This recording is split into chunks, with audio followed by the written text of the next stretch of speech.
Hola, ¿qué tal amigos y amigas? La semana número 3 del proyecto 4, titulado La curiosidad llena mi mundo de conocimiento, vamos a trabajar con el tema relacionando mi conocimiento y pensamiento. Para esta actividad 1 vamos a conocer los recursos para recrear textos de literatura oral y escrita, es decir, nos enfocamos con la narración. Para esto vamos a leer un poco, a saber de qué se trata la literatura. Es decir, que es una palabra cuyo sentido varía según lo que queremos nombrar con ella. Por ejemplo, se usa de una manera general para referirnos a un tipo de expresión artística que utiliza las palabras, tanto escritas como orales, para transmitir sentimientos, descripciones y conocimientos diversos. También puede referirse a un conjunto de obras que tratan sobre un tema o área específica. Asimismo, puede referirse a la ciencia o materia que estudia obras literarias y se imparte en los centros escolares y universidades. Por otra parte, también nos indica que la literatura puede referirse al conjunto de expresiones culturales escritas correspondientes a un determinado periodo, región, país o idioma. Por eso se puede hablar de literatura griega, literatura contemporánea, entre otras. La literatura y la cultura siempre van de la mano. Ahora que ya saben un poquito sobre literatura, vamos a conocer sobre la clase de texto o géneros literarios. Aquí tenemos lo que es el texto narrativo, que se denomina narración a la manera de contar una secuencia o una serie de acciones realizadas por unos personajes en un lugar determinado a lo largo de un intervalo de tiempo determinado. Es decir, se refiere lingüística o visualmente a una sucesión de hechos. Tenemos como ejemplos los cuentos, las fábulas, leyendas y los mitos. Otra clase, otro tipo de texto, tenemos el literario. Es aquel donde el autor expresa sus sentimientos, emociones y sensaciones libremente. Su expresión textual es el poema, como por ejemplo se puede dar en verso y en prosa. Cuando el poema se da en verso, su expresión tiene ritmo y rima. Y cuando el poema se da en prosa, la rima no aparece, pero sí se mantiene un cierto ritmo. Se llama lírica porque antiguamente en Grecia se recitaba poemas acompañados del instrumento musical como es la lira. Por eso se le dio este nombre.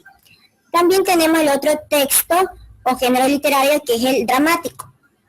Este género dramático es aquel que representa algún episodio o conflicto a un público, con la intención de que los personajes interactúen mediante diálogos o acciones frente a un público en vez de ser leído, como por ejemplo se puede dar teatros de una manera con títeres o monólogos. Una vez que hemos conocido ya estos tipos de textos, ¿verdad? Estas clases de textos literarios, nos vamos a enfocar con lo que es el texto narrativo. Para esto ustedes van a leer el cuento popular de la literatura ecuatoriana que consta en la página 33 del texto integrado del estudiante de quinto Educación General Básica Media del Ministerio de Educación. Una vez que encontraron ya la página, vamos a leer lo que nos indica. Se dio en el lugar de Ayupayas, Cantón Aulasí, provincia de Chimborazo, recopilación de Paula de Carvalho Neto.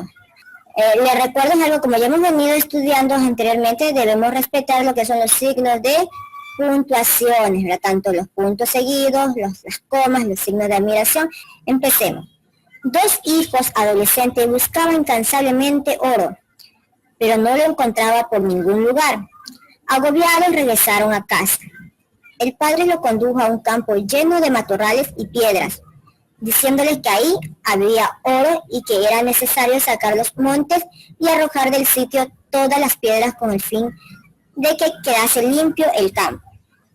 Los hijos, contentos, hicieron todo lo indicado, pero no sonaba el oro. El padre de nuevo les manifestó que era necesario pulverizar la tierra, lo cual hicieron prestamente, pero no encontraron el oro. Disgustados, los codiciosos le dijeron al padre que no laborarían más porque todo era mentira, a lo que él le respondió: hay que sembrar papas, entonces tendrán en sus manos el oro. Por el ansia que tenía del metal, no escatimaron esfuerzo alguno y fueron a soltar la semilla en la tierra surcada. Tampoco encontraron oro. Pasó algún tiempo, fructificó la sementera de papas y entonces el padre vendió el producto a buen precio. Cogió mucho dinero y lo entregó a los hijos, que se encontraban aburridos y descontentos con él, pues creía que les había engañado. Tomen el oro del campo que ustedes labraron y sembraron, o sea, las papas cuyo producto he vendido. Los hijos se quedaron muy satisfechos y siguieron sembrando unas veces papas, otras veces maíz. Entonces, aquí hemos dado culminado lo que es este cuento. Ahora bien, una vez que leyeron este cuento, ustedes van a volverlo es decir, ya no lo van a volver a leer, sino que lo van a narrar de forma oral a una persona que viva contigo. Al terminar, les vas a hacer la siguiente pregunta. ¿Cuál es la moraleja o lección que el cuento transmite? Luego vas a escribir en una hoja o en tu cuaderno la respuesta que obtuviste. Una vez que yo leí este cuento a esa persona de manera oral, lo que pudo decirme que la moraleja es la siguiente: todo lo que haga en la vida con esfuerzo y dedicación, al final recibirán su recompensa merecida. Entonces, por lo tanto, les invito a ustedes que lean este cuento, y si tienen otras historias, otros cuentos más que leer, síganlo haciendo, porque es muy motivador y muy emocionante aprender sobre estas obras literarias. Esto es todo en cuanto al día de hoy. Hemos terminado. Continuamos en las siguientes actividades.